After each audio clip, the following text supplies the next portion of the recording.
கருணை தன்னை காணலாம். அந்த கருணையிலே கடவுளையும் காணலாம். நல்ல மனசாட்சியே தேவன் அரசாட்சியாம். அங்கு ஒருபோதும் மறையாது அவன் காட்சியாம்.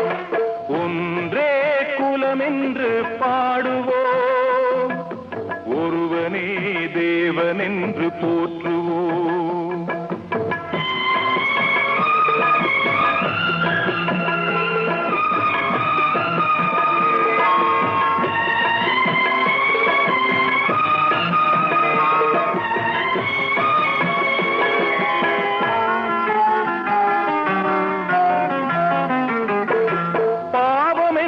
கல்லறைக்கு பல வழி,